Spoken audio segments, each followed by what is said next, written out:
Welcome to the Unstarving Musician. I am Rabonzo. This is my podcast. It features conversations with independent music artists and industry professionals with occasional episodes, solo episodes on special topic interests. I'm actually doing more of that lately, so you get a lot more of those these days since episode 300. It's a glimpse, though. It is a glimpse into the minds of my varied guests and others in the music space, all intended to help independent music artists better understand the marketing, business, and creative processes that empower us to do more of what we love, which is to make music, of course. This episode, by the way, is sponsored by Liner Notes, the email newsletter from yours truly. By subscribing, you can learn from the hundreds of musicians and industry pros that I've spoken with for the Unstarving Musician on topics such as marketing, songwriting, touring, sync licensing, and much, much more. You can go to unstarvingmusician.com or unstarvingmusician.com/liner notes. It's free, and you can unsubscribe at any time. All right, let's do the rest of the thing. Let's do this thing, yeah? So, big announcement from Apple Podcasts for the podcasting nerds among you. I know this isn't a podcast about podcasting, but you know I love podcasting and talking about podcasting when I can, so I'm going to talk about podcasting. But Apple Podcasts is now has Apple Podcasts on the web. It was just an app, a mobile app, or an app on your computer, on your Mac. But now, Apple Podcasts on the web allows listeners to enjoy the full Apple Podcasts experience on any web browser, on any device. They can browse millions, that's you, can browse millions of podcasts across dozens of categories. You can purchase subscriptions to your favorite shows and more. So that's a big announcement from Apple Podcasts that I thought I would share.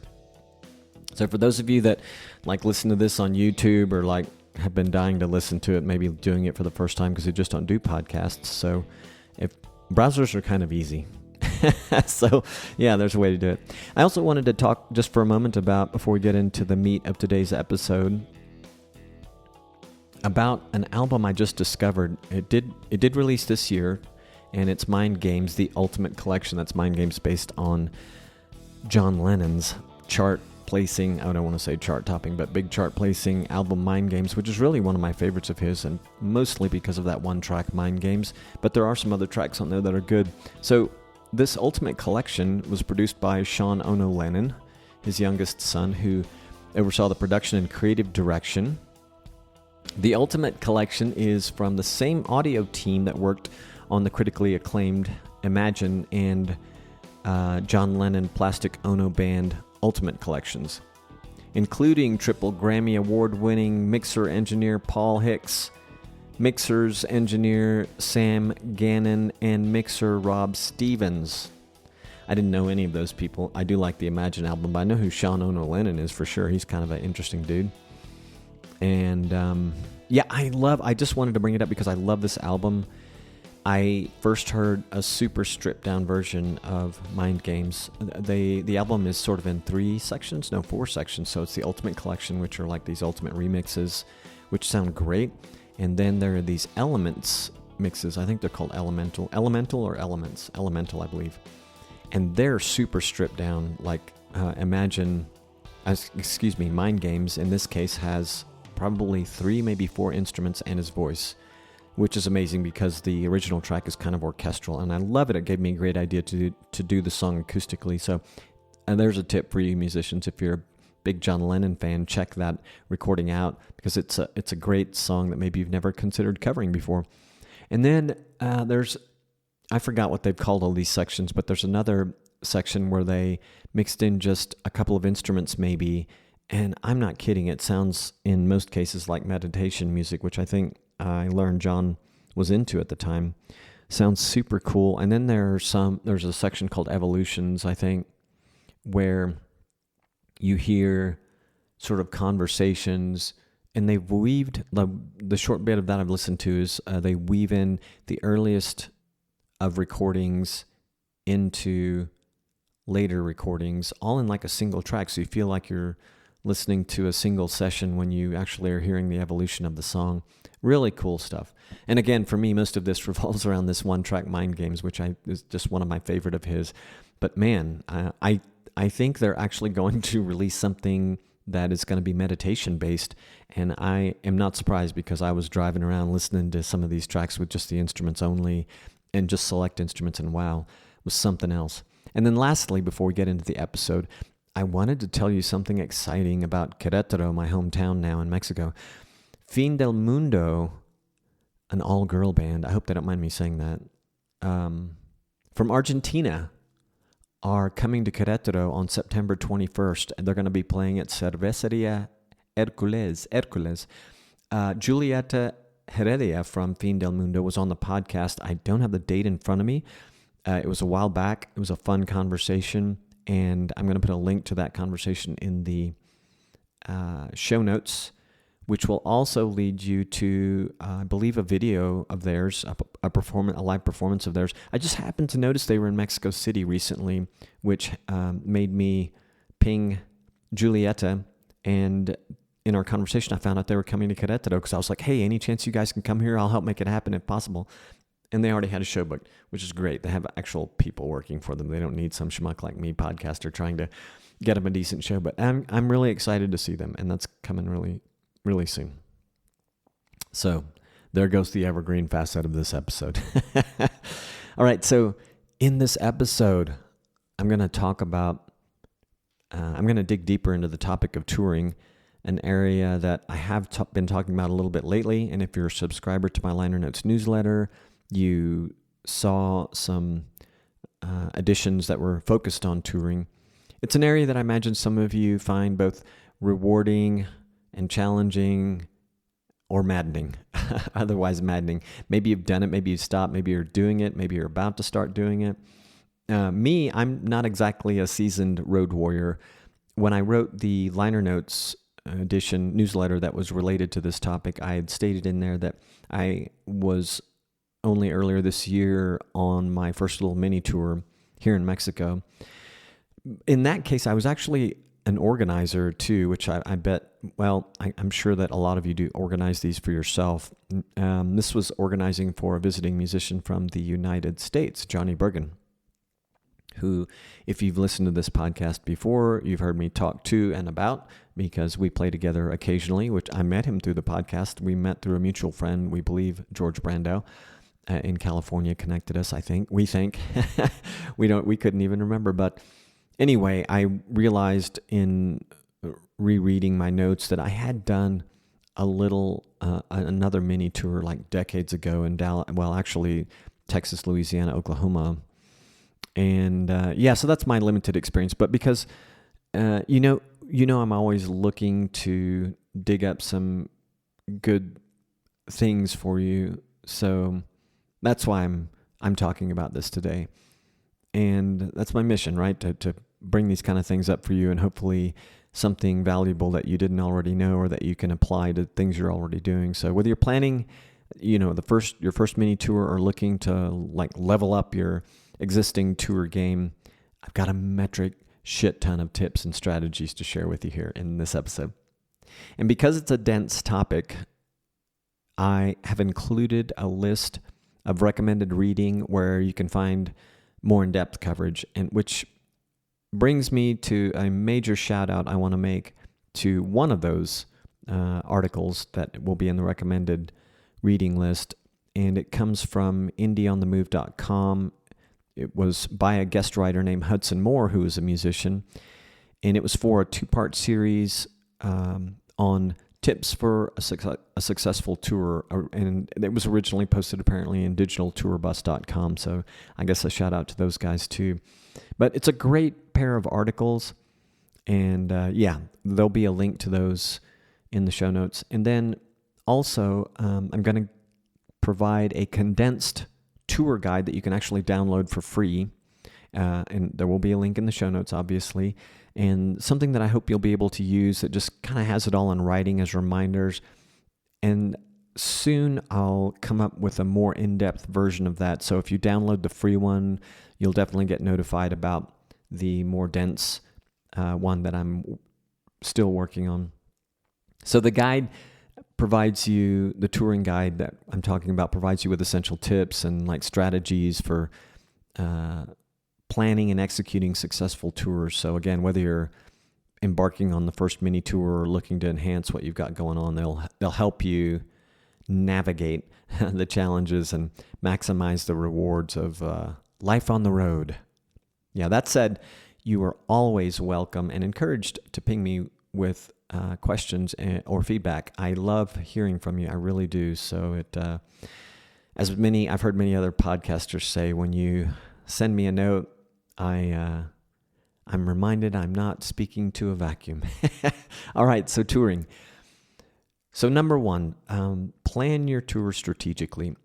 And this has been talked about on the podcast. I'm going to dig up the episode. I feel kind of bad because I want to mention the guy's name and maybe it'll come to me, but he really got me thinking about this. So about a couple of these points. So start with the best venues. So we're talking like theaters and major ticketed venues that require longer lead times. So start your planning there.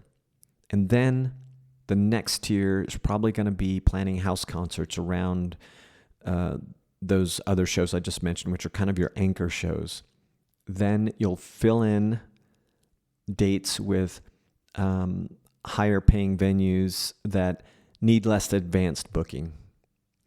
And then finally, if you're going to do, coffee shops and bars and things like that, be selective about, and I hate to pick on coffee shops and bars because I love coffee shops and I love bars and I actually enjoy playing them, but they might not contribute as much to profitability, and chances are really good that they're not going to. There will be some exceptions, and it kind of depends on how you take your show to those places too, as to how much they do contribute. But just be strategic, be thoughtful about how you book those.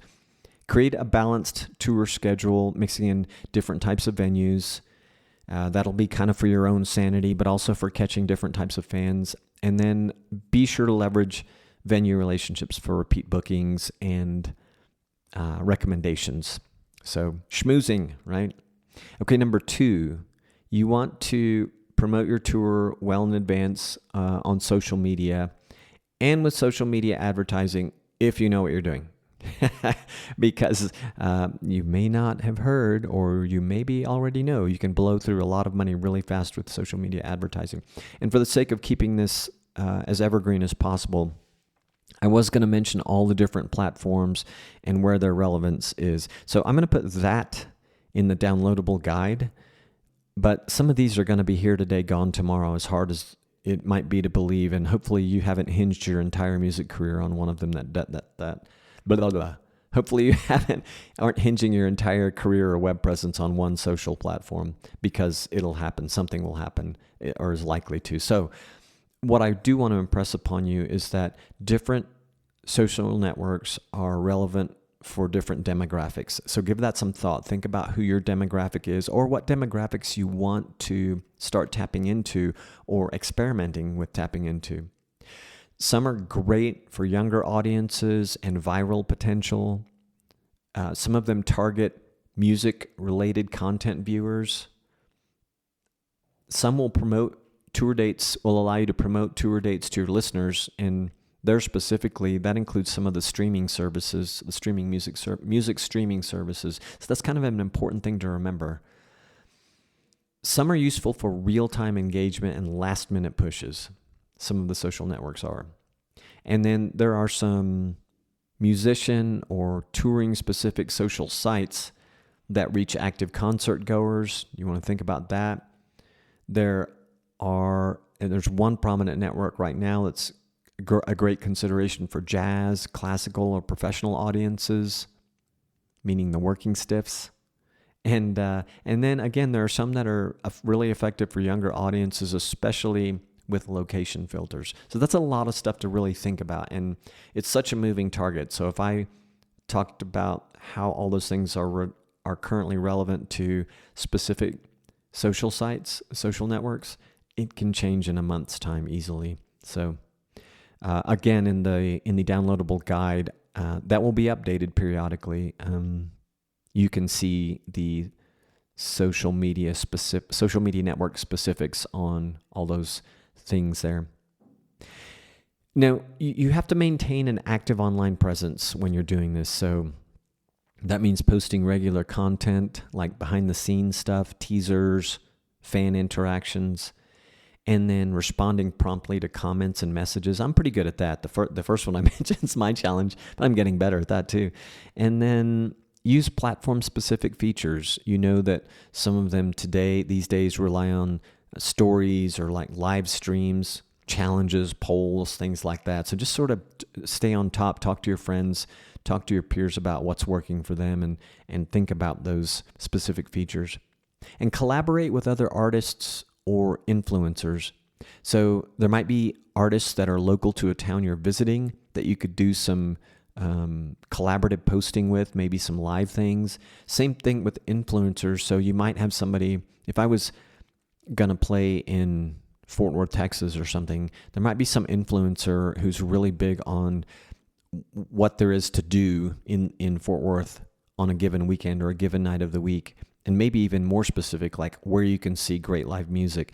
That'd be a great person to collaborate with when you're visiting Fort Worth or whatever town you might be visiting. So look for those people and reach out to them. And be sure to share user-generated content. So from your gigs especially, but even your fans and supporters will even generate content or share content. And it's great for you to use that. They love it. It helps. They might expose you to a big social network of their own. So that's huge. It's a huge way to really connect deeper with your fans and make some new ones.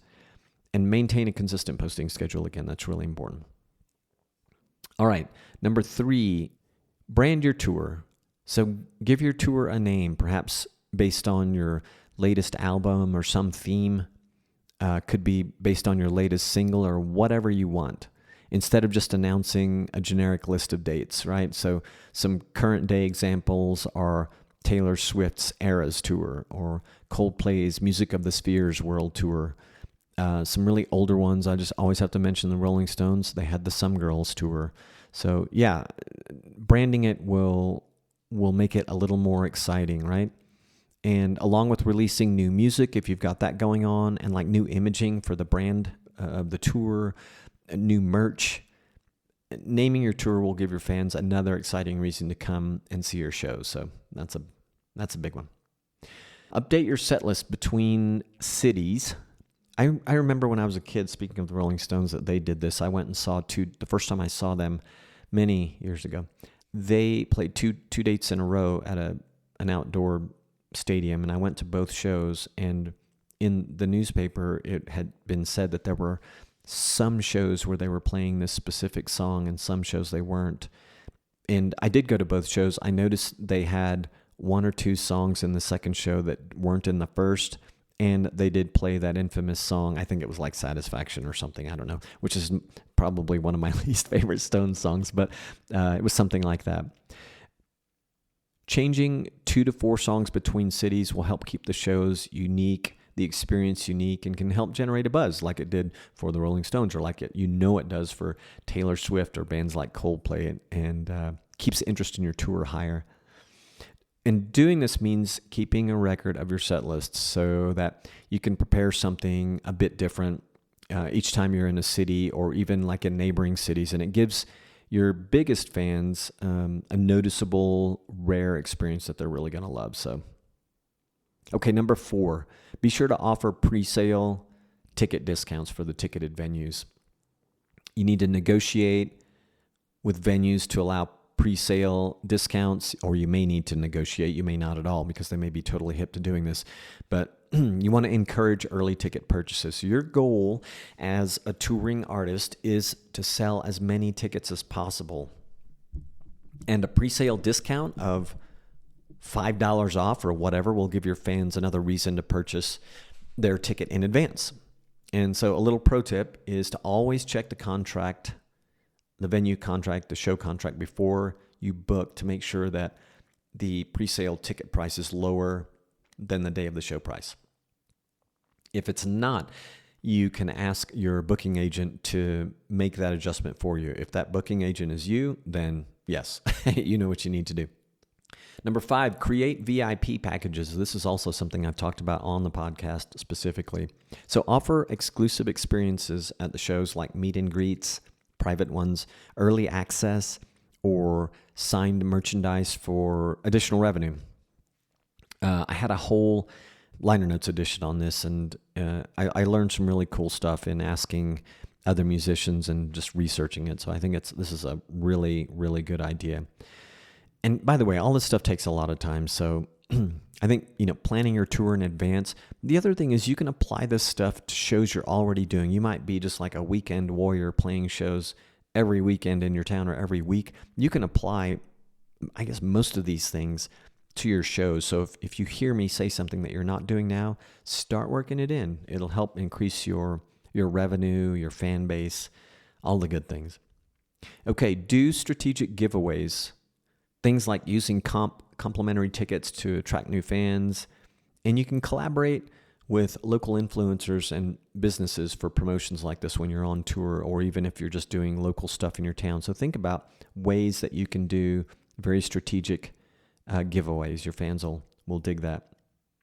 Book local openers is number 7 on my list here. So find artists who align with your style and who draw a crowd, and consider, book them at your show and consider reciprocating in your hometown. That's, I think, widely known as like gig swapping. So when you're in town, find somebody who looks like a good fit for your show and try to get them as an opening act. And then, or maybe you'll be an opening act for them, depends. And then let them know next time they're in your town, or if they want to come, that you can help set something up like that for them. Okay, now number 8, you need to know your markets when you're doing the whole tour thing, or even when you're playing locally, right? So that means you need to be aware of competing events. This is pretty important, actually. Be aware of competing events and adjust your show times if necessary. I'm remembering a time I was playing in San Jose, and I wasn't on a big tour or anything. I was doing like a regular gig, but there was I don't remember if it was U2 or Tom Petty was in town. And we would adjust, because the venue was actually in proximity to the venue where a lot of major concerts came through.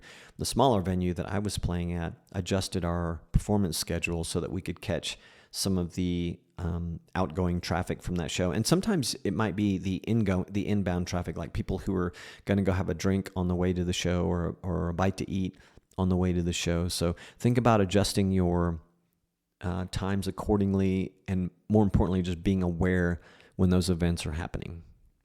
Okay, so let's talk about marketing and promotion. So number 1 on this part of touring is leverage local media and influencers. Influencers. Reach out to local radio, newspapers, bloggers, social media influencers, and collaborate with them. Especially the ones that are in your genre, or that are doing something specific that is relevant to the show, the town, the theme of your album, whatever you can think of.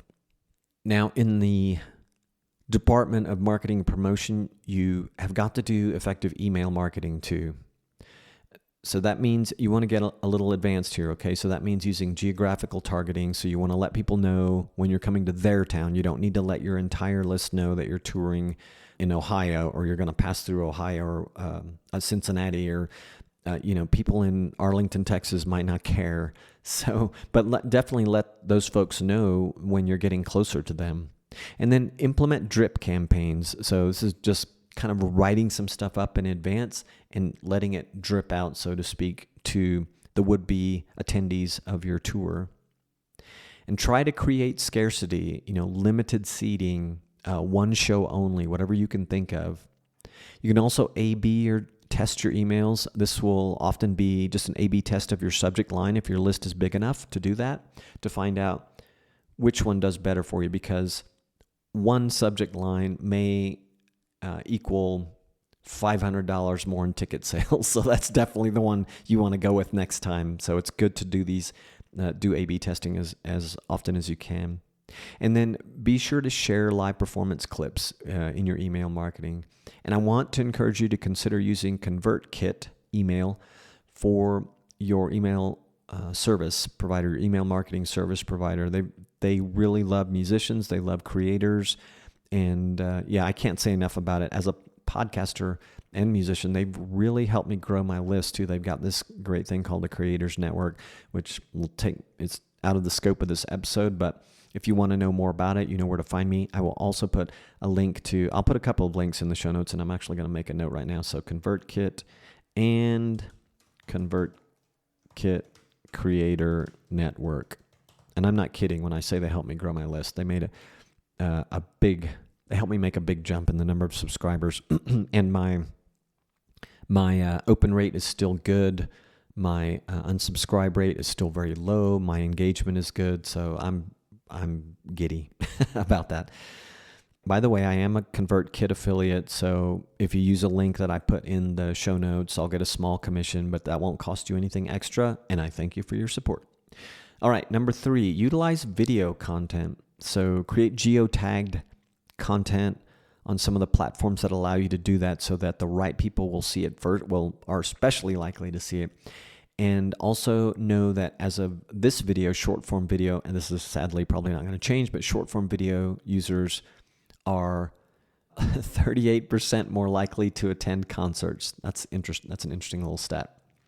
Target specific audiences when you're doing all of this. So gamers are more likely to buy music merch. Isn't that interesting? And they may be completely out of your wheelhouse, in which case you can ignore that. But hey, it's something interesting for you to know. And Gen Z, those 15 to 27-year-old losers, I'm just kidding. You guys are not losers. They actually attend the most live concerts as of this recording. And the source for that information comes from Luminate, formerly Nielsen Music. It was a 2024 mid-year music report. That report covers a lot of stuff, and I think goes well beyond the scope of what we're talking about here, and maybe even the scope of the things you normally care to think about.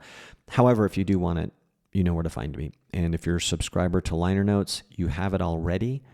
And if you lost it and want to know where that is, and you're a subscriber, let me know, and I will. I'll resend that email to you. You need to prioritize your mental health when you're on tour, right? That's one thing I think I would be challenged with. Touring, I don't think it's for me. It's funny.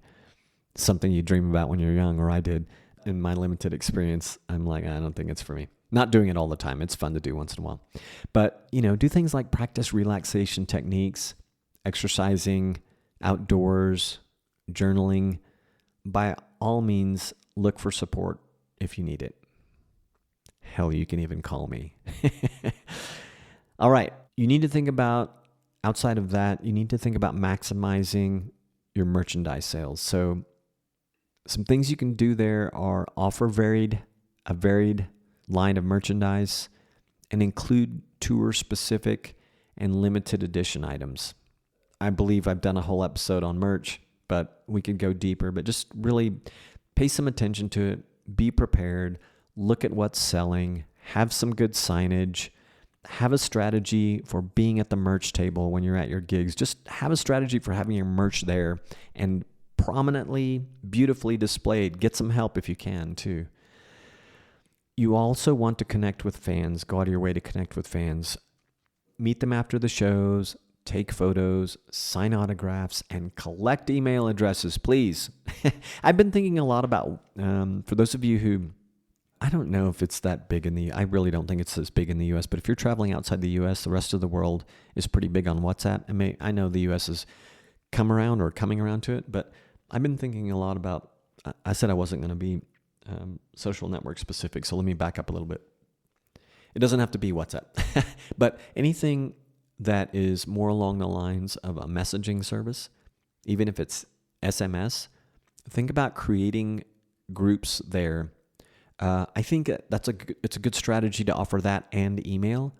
It's one more thing, but you're basically going to be sending the same content or maybe a more condensed version of your emails to a messaging service. And I think a lot of people will be willing to do that who may not be as willing to share their email for various reasons. All right, number 4 in this section is take care of your band. So show appreciation for them through small gestures like movie nights or meals or walks in the park together. No, whatever. Yeah, movie nights are actually great. Foosball night, table tennis night. I don't know. Be creative. Do stuff together. Treat them to something. And be kind to venue staff while you're at it. So introduce yourself to all the staff. Provide clear instructions for sound and lighting. That's something you may not think about. This is super, super important. And this is the entire staff. You never know who among the staff is influential. All right? So don't just keep it limited to the cute bartender. And then record and review your shows. This is a good one. Something I had never really given a lot of thought to, but I know people have done it. So you can use these recordings to improve performances and create promotional content. That, my friends, is what we call repurposing. But you can take notes. You can go over these things with the band and just make it better. See what works really well and what fell a little flat. All right, here's some financial considerations, and we're closing in on the end of this discussion. I want you to explore sponsorships. In doing so, you're going to identify brands that align with your image and your values, that jive with your general vibe, and look to them to sponsor tours or shows in any way that they can. This can make a big difference, and sometimes it can make a huge difference. I had at least one episode that comes to mind with a young woman named Alyssa Trahan out of Nashville, and she started leveraging sponsorships at a really young age, and they've done well. I mean, they've helped fund really well done videos for her. I know she has instrument endorsement things, and then she has sponsors for shows and tours. So definitely worth looking at. It's an episode worth listening to. We'll put her episode in the show notes in case you'd like to listen to that. And let's see, where am I? Leverage digital content. Here's another financial consideration. So offer premium content and use live streams to engage fans, like I'm doing today, I hope. And create additional revenue by doing that. These things today, these can take a while. So if you don't have a following, you have to get focused on offering great content so that you can develop a following and work on some of these marketing tactics we've talked about today, and ones that are even more specific to leveraging digital content, but they can help you engage with more people and create some additional revenue in time. All right, so kind of wrapping all this up, remember to adapt these tips to your specific situation. By using these strategies from the list that I just gave you, you can make a substantial difference in your touring revenue. And I know how it is. I've talked to enough of you, and actually because of my limited experience, I mean, you're out there trying to get new fans, get your music out there, and you're happy to break even, right? Even though you want to make money. And some of us are not happy to break even, and that includes me. So anyway, do these things to increase your touring revenue, and do them to increase your local show revenue too. A lot of this stuff totally applies. So that's it. Please check out the show notes if there was something I mentioned that would be of interest to you. If you love this podcast, please consider leaving us a review or just send me a nice note, and I'll use it as a testimonial on the website, which also has a big bang. Or if that's too much time for you, I understand. Just share it with a friend. That would be amazing. All right, until next time. The music you've been hearing at the beginning and end of this episode is New Gods Part 2 by yours truly. It's a collaboration with Peter Rand, and you can find links for all the places to listen to the full version that features a vocal track by yours truly at robonzo.com. That's ROBONZO.com. If you don't yet have a website for your music, by the way, check out Bandzoogle. It was created to help musicians and bands build their website and manage direct-to-fan marketing and sales. They have amazing design templates, a commission-free store to sell your merch, music, tickets, and more, plus tools to capture detailed fan data. You can try it for free at bandzoogle.com. Use the promo code ROBONZO, ROBONZO, to get 15% off your first year. Yeah! Find links for all the people and the things I talked about in this episode at unstarvingmusician.com. Thank you again for listening. Peace, love, and a whole lot of gratitude.